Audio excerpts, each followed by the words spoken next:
So hello guys! Nandito nga pala kami ngayon sa terminal ng Solid North sa Cubao, Quezon City. So ayan, sumakay kami ng bus. Baguio yung nasakyan namin pero yung original destination namin is Manawag, Pangasinan. So ang mangyayari, bababa kami ng Binalonan, Pangasinan. Tapos from there, magta-tricycle kami. So ayan, ang ganda na ng mga bus ng Solid North ngayon. As in, maluwag yung mga upuan, komportable, and karamihan sa mga bus nila, lalo na yung pabagyo, is may CR. And mas cheaper siya na compare sa ibang mga may CR na bus. So, ayan, not paid advertisement. Nagsasabi lang ako ng totoo. So, ayan, bumabiyahe na kami. Nag-stop kami saglit dito sa may tapat ng jackliner. Ayan. Nag-try mag-pick up ng passengers kaya lang may biyahe din kasi so walang pasahero na hindi pa nakasakay. So ayan, nasa EDSA na kami. Tapos, ayan, may nadaanan kami na ginagawa. So, dun sa pagbaba, ayan may ginagawa. So, parang kondo yata siya. Wala lang, ma-share ko lang. So, ayan. Yung akala mo mahaba yung biyahe pero hindi pala. From Cubao to Pinalonan, Pangasinan, 3 hours lang inabot kasi 2 in the morning kami umalis. Tapos nakarating kami ng 5:10 in the morning. Hmm. Diba? Bilis lang ng biyahe. Siyempre walang traffic kasi nga madaling araw yun pero marami-rami pa din yung sasakyan na hindi yung totaling walang sasakyan. Tas nandiyan na kami niyan sa NLEX, ayan. Ang naiinip ako guys, yung sa may sa may T-Plex, mas mahaba siya yung parang ganon, parang napakahaba para sa akin. Ayan yung mga tollgate, diba? May mga sasakyan pa din pero hindi ganun kadami. Tas medyo maambon-ambon. Ayan. Tapos, talagang sobrang thankful kasi kahit na ganun yung oras ng biyahe, safe kaming nakarating.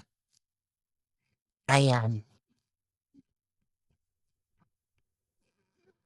Tuloy-tuloy ang aming biyahe. Ayan.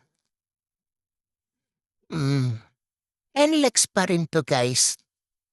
Ayan. Tapos, mag-e-ECTEX tapos bago pumasok ng tama ba? Hindi. Bago pumasok ng ECTEX, dumaan muna kami sa Dao for a stopover. Yon, tapos nag-ECTEX tas T-Plex. Ayan. Grabe yung haba ng biyahe, promise. Pero parang pagtingin mo sa saglit lang pala. Anyway, hindi ako nag-drive. Tinatamad ako. Mahirap mag-drive ng ano, Um, puyat. Kasi puyat ako dahil, nagre-review and naghahanda kami for our assessment. So, ayan. Nag-stop lang saglit diyan for inspection. Ayan. Ang daming inspection guys. 2 beses yata sa isang biyahe.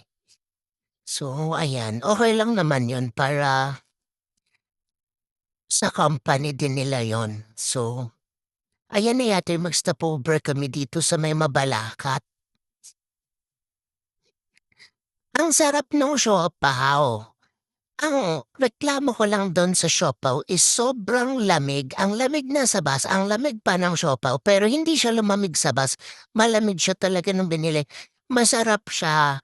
Kaya lang makapal yung tinapay kaysa sa palaman. And, um, yun nga, kunwari lang pala yung steamer pero hindi siya naiinit. Ayan, paano na kami? Pa-esitex na kami. So, okay naman, masarap naman. Kaya lang, yun nga, hindi siya mainit, malamig siya. Yun lang yung nag-iisang stopover. Yun. Na, pwede kang kumain, mag-CR, ganon. Pero hindi mo naman kailangan ng CR kasi may CR mismo yung bus and malinis naman siya. Hindi ko na lang siya pinakita kasi nandun kami sa harapan. Tapos, wala naman akong plano ano, antok na antok talaga ako. Ayan na yung T-Plex, grabe napakahaba pero ang bilis kasi as in talagang kung hindi siguro dahil sa T-Plex, ang tagal ng ano, kasi yung pauwi kami, inabot kami ng 5 hours. Hindi kami nag-T-Plex, di nag-T-Plex yung bus. So, 5 hours inabot. Ayan yung medyo nag-stop lang kami, may tinignan lang sila. Kasi maraming ano, maraming baho-bahong daan doon sa T-Plex. May mga ginagawa kasi, so ayan. 2 beses din tumigil pero okey naman. Okey yung bus. So ayan, nagtuloy kami. Tsaka ano, buti na lang mabait tsaka magaling yung driver and konduktor talagang as in kasi 'di ba yung ibang mga ano, tuloy-tuloy lang sila kahit na may tumutulo dun sa bus, may nangyayaring ano, wala silang pake yung kahit na may naririnig silang something. Si kuya na driver hindi, nung parang napansin niya na ano, napaka-ano niya, napaka-cautious niya parang nung napansin niya na may something, may tumunog, may ano, talagang chine-check. Eto naka-tricycle na kami, bumaba kami from Binalonan to Manawag. 300 yung pamasahe sa isang trike. 300 kasi napakalayo naman talaga as in. Ayan, oh. So, ang layo niya and ang sarap kasi ang lamig. Grabe yung lamig niyan, guys. Para kami naka-aircon sa bus. Malamig yung hangin. Tapos ang bilis pa nung tricycle kasi nga ang layo nung destination. So ayan. Inabot yung trike ride namin ng 17 minutes kasi 5:10 kami bumaba ng Binalonan, sumakay kami agad ng trike so nakarating kami ng 5:27. So more or less 20 minutes yung aming biyahe. Ayan, sa tricycle. Pero safe naman, 'yan. So nakaka-refresh, 'di ba?